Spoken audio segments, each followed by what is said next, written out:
আয়াত ৯৪ وما أرسلنا في قرية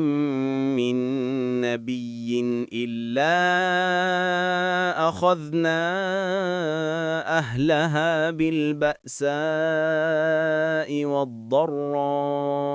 لعلهم يضرعون অনুবাদ আর আমরা কোনো জনপদে নবী পাঠালেই সেখানকার অধিবাসীদেরকে অর্থসংকট ও দুঃখকষ্ট দ্বারা আক্রান্ত করি যাতে তারা কাকুতি মিনতি করে ১২তম রুকু তাফসির ১ নং ফুটনোটের বিবরণ এ আয়াতে বলা হয়েছে যে